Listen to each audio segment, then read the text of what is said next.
इचरा में 3 मासूम बच्चों को कैसे खालके हकीकी तक पहुंचाया गया, कैसे पहले उनके साथ ऐसा छुपन छुपाई वाला खेल खेला गया और उनको मारने से पहले इन बच्चों के साथ उस सफाक कातला ने क्या खेल रचाया, बच्चों का दिल कैसे लुभाया, बच्चों को कैसे खेल ही खेल में मौत की वादी तक लेकर गई। जब ये सारा वाकया जो कि उस कातला ने जो पुलिस को बताया है और ये वाकया जब मैं आपको लम्हा न्यूज के जरिए पहुंचाऊंगा तो आपकी रूह भी कांप जाएगी ये सुनकर कि क्या एक सगी माँ भी अपने 3 मासूम बच्चों के साथ सिर्फ और सिर्फ अपने आशना के साथ दूसरी शादी के चक्कर में ऐसा घिनौना खेल भी खेल सकती है। जब मैं जो कहानी उस औरत ने यानी कातला जिसका नाम के रिदा है,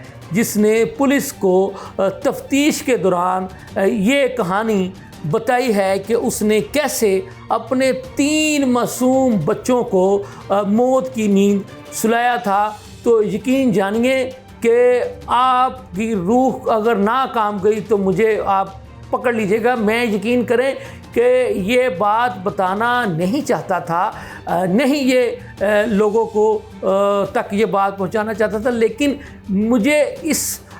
इसलिए ये बात बतानी पड़ रही है कि एक माँ जिसके पाँव के नीचे अल्लाह ताला ने जन्नत रखी हुई है और अल्लाह ताला ने ख़ुद जो है अपनी मोहब्बत को, अपने प्यार को भी एक माँ से यानी कहा था कि अल्लाह ताला जो है अपने बंदे से 70 माँओं से भी ज़्यादा प्यार करता है, यानी अपनी मोहब्बत की मिसाल भी जो है अल्लाह ने एक माँ का जिक्र करके जो है वो देना पसंद फरमाया। लेकिन इस जालिम, इस सफाक माँ ने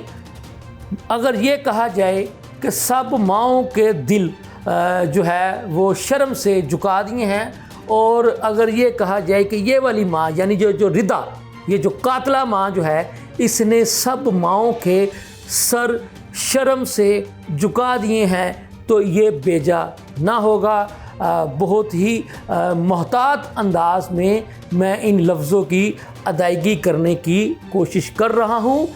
क्योंकि माँ तो माँ होती है। माँ तो अल्लाह ताला ने एक ऐसा रिश्ता बना दिया है कि जब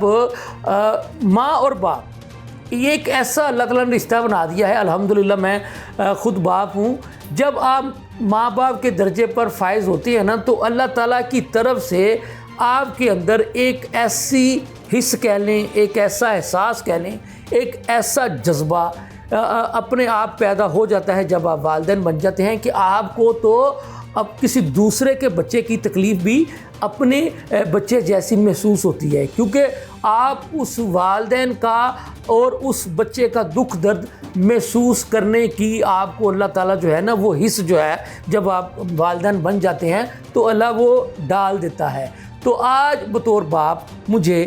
इतना मेरा दिल दुखा ये सारी कहानी जो इस रिदा कातला ने जो पुलिस को बताई। उसने बताया कि पहले उसने अपने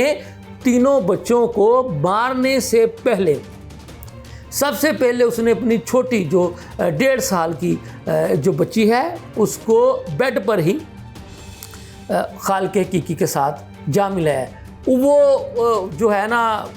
क्या चीज़ इस्तेमाल की, वो हमारा जो सोशल मीडिया की कुछ पाबंदियां हैं वो चीज़ें मैं आपको नहीं बता सकता। बहरहाल इसको आप समझ जाएंगे। अच्छा, फिर वो उसको बेड पर ये जो है घिनौना काम सर अंजाम देने के बाद वो मतलब कि अपने आती है बाहर वाले कमरे का बाहर वाले हिस्से में, तो फिर जो दूसरा उसका जो बेटा है उसके साथ वो छुपन छुपाई का खेल खेलती है, ताकि जो दूसरा बच्चा भी जो होता है उसको वो कि जी ये माँ बेटा जो है वो छुपन छुपाई खेल रहे हैं, और जो बच्चा बच जाता है उसको भी कहती है कि आप इधर रुको, हम जो है अंदर छुपने जा रहे हैं। उसको दूसरे कमरे में उस बेटे को अपने को वो ले जाकर उसका भी वो काम तमाम कर देती है। इसी तरह से जो उसका जो तीसरा जो बेटा मासूम, छोटे छोटे मासूम बच्चे, आप अंदाज़ा लगाएं ना कि 1.5 साल की बच्ची फिर आप देखें कि 4 साल का बच्चा और बड़ा 5.5 साल का बच्चा, मासूम बच्चे हैं, कलियाँ हैं, अभी तो वो फूल भी नहीं बने थे। और इस माँ से बंदा पूछे कि ए जालिम औरत, अगर तुमने यही खेल खेलना था तो फिर तुमने इन बच्चों को जन्म ही क्यों दिया था? तुम उनको दुनिया में लेकर ही क्यों आई? तुमने क्यों बाकी माँओं का भी नाम जो है वो बदनाम करने की कोशिश की? तुम उसी वक्त अगर तुम्हें ये वाला अपना मौजूदा शोहर जो है वो अगर नहीं पसंद था तो तुमने फिर ये इन बच्चों को जन्म ही क्यों दिया? तुम उधर ही रुक जाती, शर्म कर लेती। तुम्हारे पास एक बाइज़्ज़त रास्ता भी तो था। तू अपने इस मौजूदा शोहर से तलाक लेकर के जिस आशिक की खातिर तुमने अपने 3 मासूम बच्चों को जो है वो मौत की नींद सुला दी, और वो भी इतने घिनौने तरीके से, तो भाई बाइज़्ज़त तरीका तो यही था ना कि तुम तलाक लेती और वो अपनी जो इद्दत होती है तलाक के बाद वाला जो पीरियड जो है वो पूरा करके तो अपने इस नए आशना के साथ दूसरी शादी कर लेती। तुम्हें किसने रोका था? ना तुम्हें ऐसा करने से कानून रोक सकता था, ना हमारी जो कह ले कि कोई और कोई रस्म व रिवाज जो है वो रोक सकते हैं। तो इससे कम से कम जो है ऐसा करने से तुम कातला भी ना बनती, दूसरी माओं के सर शर्म से भी ना झुकाती, और ये जो इतना घिनौना वाक़या जो तुमने सर अंजाम दिया है ये भी ना हो पाता। अच्छा, फिर आप ये देखें कि इसने तीसरे का, जैसे मैंने आपको बताया, जो कि कहानी इसने खुद पुलिस को तफ्तीश के दौरान बताई है। मैं आपको वो कहानी जो इस मुल्ज़मा, इस कातला रिदा ने खुद इचरा पुलिस के तफ्तीशी अफसरान को जो बताई है, मैं आपको अपने पुलिस ज़राए के हवाले से बड़ी ज़िम्मेदारी के साथ ये सारी खबर जो है, ये सारी कहानी जो उसने मैं अपने पुलिस ज़राए के हवाले के साथ आप तक पहुंचा रहा हूं, कि जो उसने खुद अपना मौक़िफ़ जो है वो पुलिस के सामने रखा। कि ज़ाहिर है वो आपको पता है कि इस वक्त पुलिस की हिरासत में है, पुलिस ने उसको अदालत में पेश करना है, उसको यकीनन सज़ा का जो फ़ैसला है दुनियावी तौर पर वो तो हम मोअज़्ज़ज़ जज साहिबान ने देना है। बाकी अल्लाह के हुजूर जो सज़ा है वो तो हम सबको पता ही है। जान लेने का इख्तियार जो है वो किसी के पास नहीं है, ठीक है ना, चाहे वो सगे माँ बाप ही क्यों ना हो।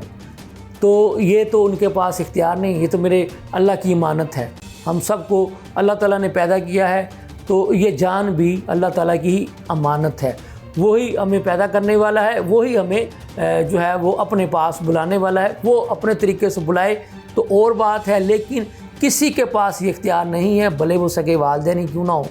कि वो जन्म देने के बाद जनाब उनकी जान ले लें, तो ऐसा इख्तियार किसी के पास नहीं। अच्छा, अब एक इस पुलिस तफ्तीश ज़राए के ही दौरान इस कातला रिदा ने एक और मौक़िफ़ जो है वो इख्तियार किया। उसमें उसका ये कहना था कि जी मुझे दूसरे मर्दों के साथ टेलीफोन पर बात करने की लत मेरे मौजूदा शोहर ने डाली थी। वो मुझे मजबूर करता था कि मैं दूसरे शोहरों कह दिया, यानी कि यकीनन वो जो गैर मर्द हैं वो किसी न किसी के तो शोहर ही होंगे ना। यानी उसका ये कहना था कि मेरा मौजूदा शोहर मुझे मजबूर करता था कि मैं गैर मर्दों के साथ फ़ोन पर रब्ता करूं, उनके साथ जो है टेलीफोनिकली गुफ्तगू करके पैसे मंगवाऊं, उनके साथ एक यारी दोस्ती वाला माहौल शुरू करूं। ये भी इल्ज़ाम इस जो मौजूदा यानी जो कातला है रिदा ने अपने मौजूदा शोहर पर लगाया है इस तफ्तीश के दौरान। ये बात भी मैं आपको पुलिस ज़राए के हवाले से आप तक ज़िम्मेदारी के साथ पहुंचा रहा हूं। कहती हैं कि ये जो मैंने जो मेरा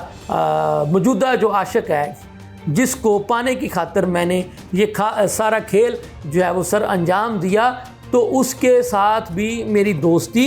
इसी टेलीफोनिकली जो है वो जो मेरे जो टेलीफोन का जो चक्कर मैंने अपने मौजूदा शोहर के कहने पर चलाया था, तो उसकी वजह से ही हुई थी।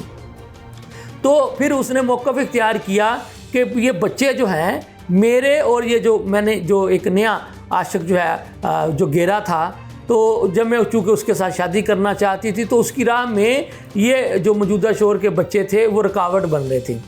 तो जैसा कि मैंने पहले भी कहा, रुकावट बन रहे थे, तो उल्लू की पट्टी, तो इस मौजूदा शोहर से तलाक ले ले, खुला ले ले, किसने तुम्हें रोका था? उसको बता देती, उसको बोल देती कि भाई मैं तुम्हारे साथ नहीं रहना चाहती, तुम अपने बच्चे भी पास अपने रखो, तो मुझे तलाक दो, तो आके मैं जनाब मुझे अब तू नहीं, अब ये पसंद आ गया। पहले तो तुझे ये पूछे कि जी ये अगर तुझे मौजूदा शोहर पसंद नहीं था तो उसके तुमने 3 बच्चों को जन्म ही क्यों दिया। अब ये भी एक बड़ी अजीब सी बात है कि बहुत सी कहानियाँ सुनने को मिलती हैं कि बाज़ औक़ात मर्द को औरत पसंद नहीं होती, औरत को मर्द पसंद नहीं होती, लेकिन बच्चों को जन्म दिए जाते हैं। ये कैसी नापसंदीदगी का अमल है कि एक तरफ ये कहते हैं कि जी एक दूसरे की शक्ल तक पसंद नहीं, फिर जनाब ना चाहते या ना चाहते हुए भी एक ऐसी जान आप दुनिया में ले आते हो, फिर वो बेचारी जो जान जो है वो सारी ज़िंदगी के लिए तुम लोगों की आपसी चपकलश की जो है वो नज़र हो जाती हैं। तो फिर ऐसे लोगों ने चिड़चिड़ेपन का शिकार ही होना ना। फिर ऐसे लोगों ने बड़े होकर के जनाब जो वो वालिदैन को करते देखते हुए आ रहे हैं, फिर उन्होंने उसका बदला जो है वो माशरे से ही लेना ना। तो ये एक बहुत बड़ा अलमिया है। मैं समझता हूँ कि इसके लिए हमारे मुआशरे के वो लोग जिनकी बात असर रखती है, मायने रखती है, उनको चाहिए कि वो ऐसी भटकी हुई औरतों की और ऐसे भटके हुए मर्दों की काउंसलिंग का काम करें। उन्हें बताएं कि आप लोग फ्रस्ट्रेशन में आके या किसी भी वजूहात का शिकार होके ये जिस रास्ते पर जाने की कोशिश कर रहे हैं, तो खुदारा इस रास्ते को इख्तियार ना करें। और हमें हमारा जो दीन जो है वो तो प्यार मोहब्बत का दर्स देता है, तो उससे अपनी जो है वो अल्लाह से रहनुमाई हासिल करें। किताब हिदायत यानी कुरान मजीद से रहनुमाई हासिल करें तो यकीनन आपके दिलों को सुकून भी होगा और आपको फिर ऐसे जो है ना गुनौने काम करने की ज़रूरत भी पेश नहीं आएगी। अल्लाह ताला हम सब को हक सच के रास्ते पर और सीधे रास्ते पर चलने की तौफीक दे, और अल्लाह ना करे कि आइंदा मुझे आपको या मीडिया के किसी भी पर्सन्स को आपको ये जो रिदा जो कि एक सफाक कातला है, इस जैसा वाक़या आप तक पहुंचाने की नौबत पेश आए। इसके साथ ही मुझे इजाज़त दीजिए। अल्लाह हाफ़िज़।